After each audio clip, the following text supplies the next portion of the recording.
There are three topics that will come up, not necessarily today. Actually, one of them will come up.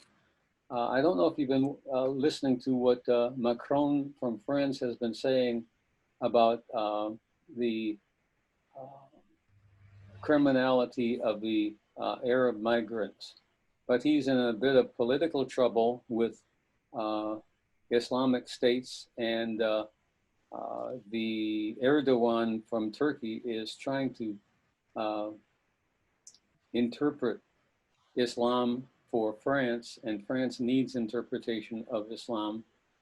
And there's a marvelous misunderstanding. Macron said that Islam has a major league problem, and the Muslims think that individual Arab immigrants are not representing Islam when they are doing criminal acts in France. And there's a marvelous way of making French people criminals, Arab people criminals, state actors criminals, and individual actors criminal. I'm not going to try to unravel that today, but I will present that to you as a marvelous model of how you take a complex situation and reduce it to good guys and bad guys. And you know what?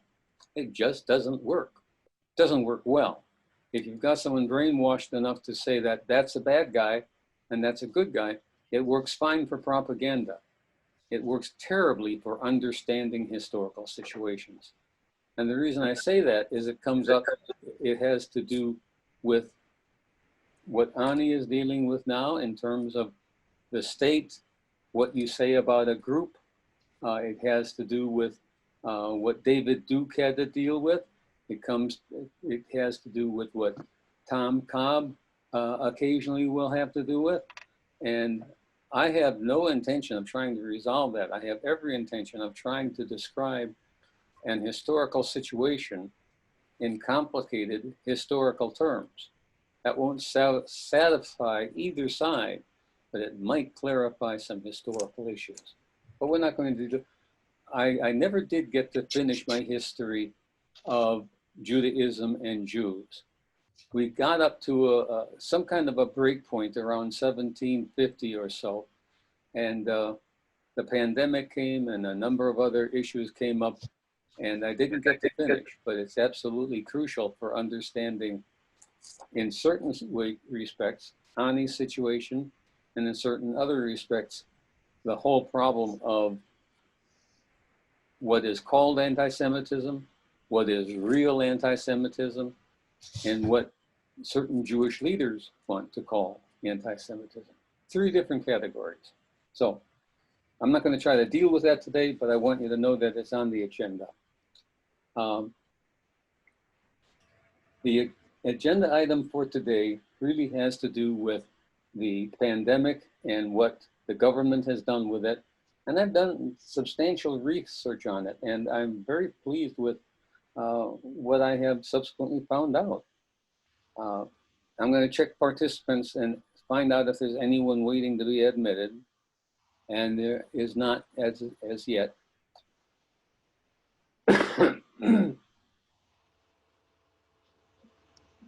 The first victims of SARS-CoV-2 probably became sick in the very later part of November 2019, probably in the United States. The next victims that are clearly identified showed up in China in December of 2019. And the Chinese recognized that they had a serious and, to their eyes, new situation about Christmas Day of 2019. That viral disease whatever you call it, rapidly surrounded the world and expressed itself in a number of variants, to the point that certain researchers have said, like John Rappaport, have said that there not only has the virus never been purified, which is true, but in their opinion, the virus doesn't actually exist. Well, let's deal with that issue first, and that the United States secret, not their secret service, but their intelligence services, CIA and NSA, knew that China had a major breakout viral epidemic before the Chinese knew it, or at least before the Chinese were declaring it. They told President Donald Trump that China was going to have a viral outbreak in December, and the Chinese recognized it and declared it somewhere around January 1st of 2020. So whether they have identified and isolated the virus, the syndrome of COVID-19 was recognized by the Chinese. The apparent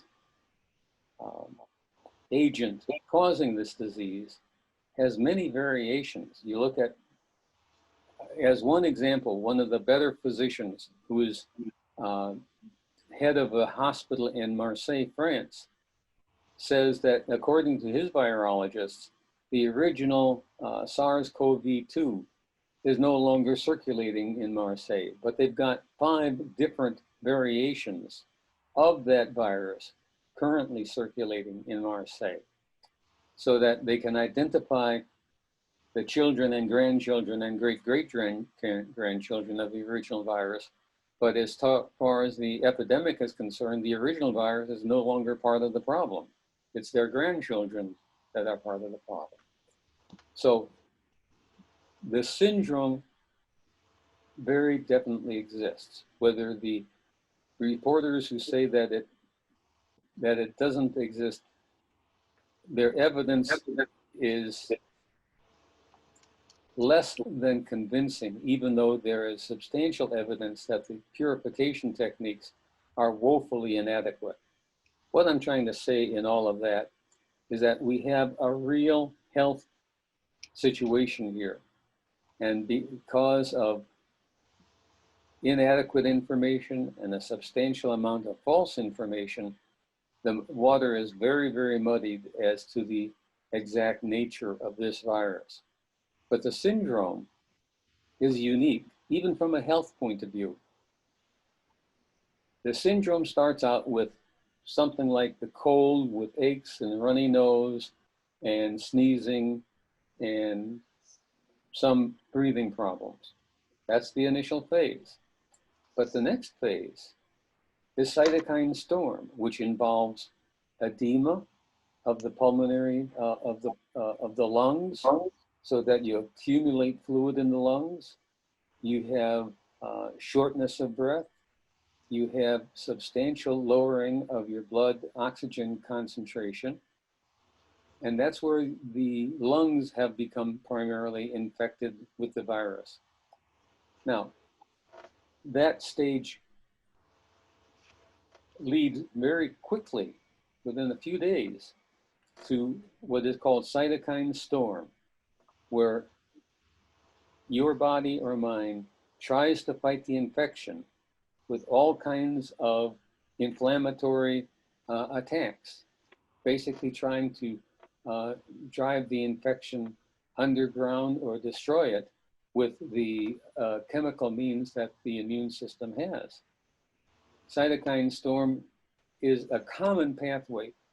Many, many infections, when they succeed in killing their victim, go through cytokine storm, so that the kidneys are damaged, the lungs are damaged, the blood vessels are damaged, but not in the sense that I'm going to talk about in a few seconds. But many organs of the human body are damaged from its own immune system. And that is a very common way for a person to get somewhat sick and then get very sick and then die, because all of the organs that you need for life are attacked by the oxidative systems of the immune system. That's a very common scenario. People, the most common reason for people dying in hospital currently is when any of their infections reach the point of where the immune system is attacking itself, is attacking its own body. There's a third stage for this viral syndrome. And that's something that's very interesting. The third stage is where the body attacks itself by the clotting system. It tries to clot the blood circulation anywhere it can. The arterial clotting, venous clotting, pulmonary clotting. It's in the small vessels as well as in the large vessels. That's unusual, and that's why I'm looking at this as a peculiar medical syndrome.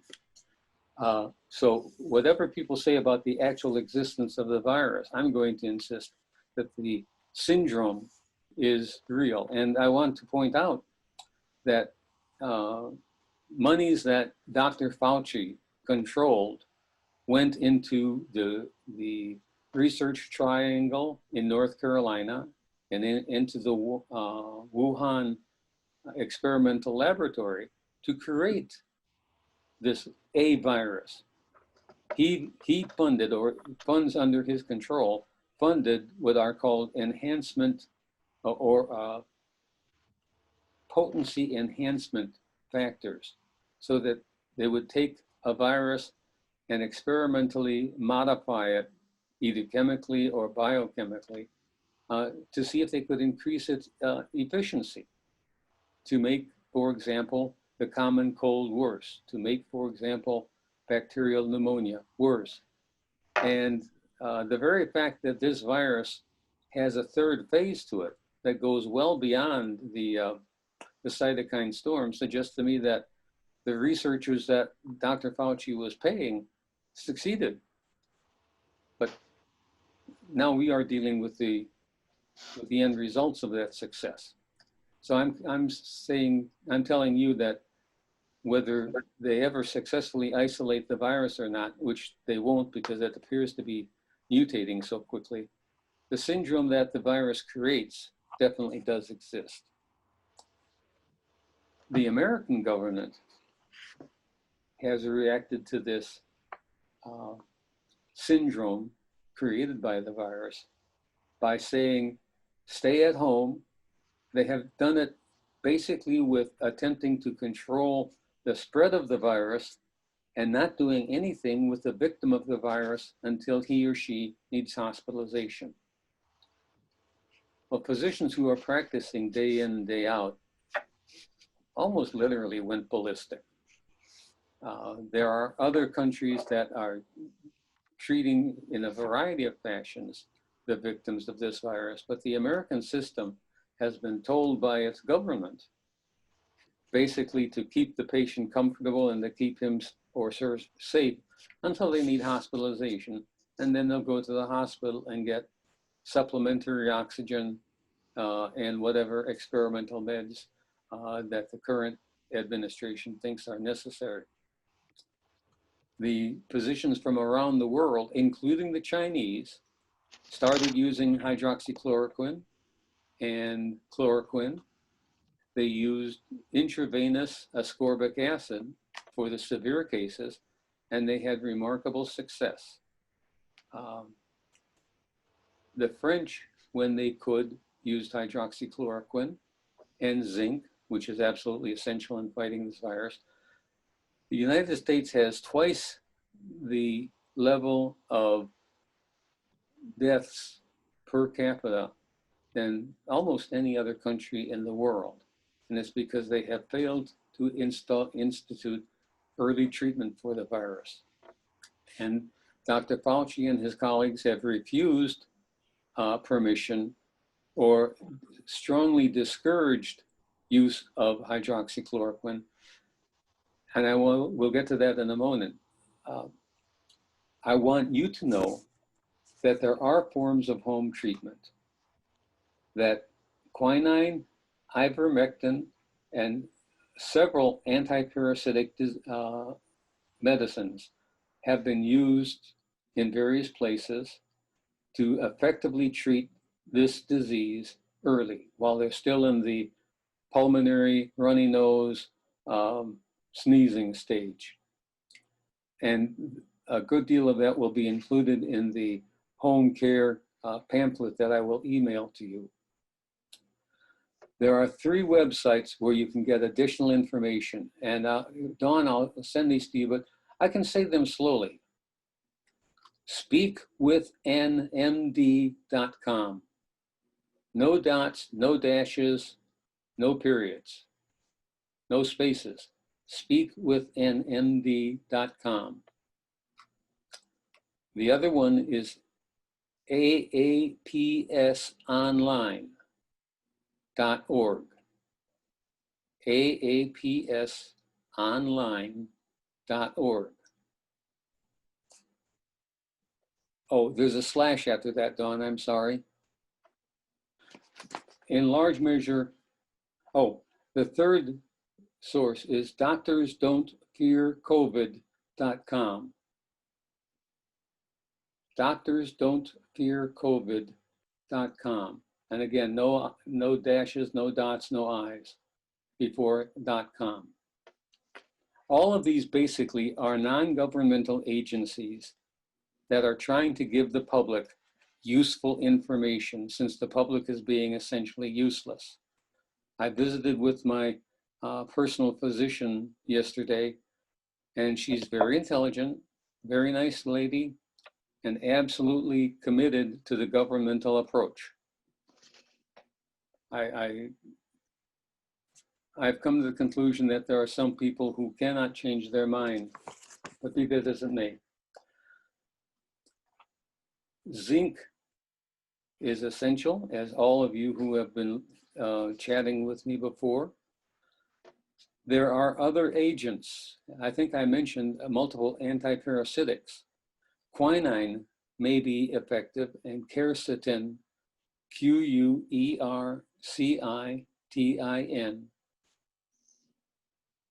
Again, these facilitating agents, quercetin and the antiparasitic medicines, what they do is assist the zinc to get into the cell. And once the zinc gets into the cell, it's very good at inhibiting viral multiplication. I emailed one of the physicians from Yale who has been doing what he can to get information out to the public in spite of the mass media suppression of information. And he shared with me some very interesting news. First, the FDA, the Food and Drug Administration, has a fraudulent use warning about hydroxychloroquine on its website. And they strongly discourage the writing of a prescription for hydroxychloroquine for influenza or for COVID-19. That's the FDA's warning about fraudulent use, but there is no forbidding of its use. What has happened is in very particular states, a lot of them, but very particular states, the state boards of medicine and the state boards of pharmacy have converted a warning about fraudulent use to a forbidding of use. So that in those states, a physician writing a prescription for hydroxychloroquine is going to have to lie about the diagnosis. By the way, a physician can lawfully write a prescription for hydroxychloroquine for baldness. Baldness. Now, very interestingly, the physician that I was inquiring by email about this shared the website with me. But when I went to the website, it's already been taken down by the host of that website. Enough political pressure was applied to the host of the website that he took down the particular web page that was there. So the political pressure to toe the public line is severe. Everyone knows this who's watched the American media, that everyone talking on the media, on the mainstream media, is um, is hushed up. I'll point out the political significance of the fact that the state boards of medicine and state boards of pharmacy are extending their reach. This means that it's very convenient, therefore, for the FDA to say, we haven't forbidden anyone from using this medicine. The effect, nevertheless, is the same. You create a fear at the top, it's reflected down the chain of command, and if somebody challenges it 5 years from now, the FDA can helplessly put up its hands and say, we didn't forbid anyone from using it. We gave a warning against fraudulent use. Well, nobody wants to be guilty of fraudulent use of a drug, so they're not going to write a prescription for hydroxychloroquine, since currently the FDA considers it fraudulent. Okay, I wanted to share that new information from what I've learned about the pandemic and about the syndrome COVID-19. Now, everyone has been polite and listened to me. Now, your mics are turned on.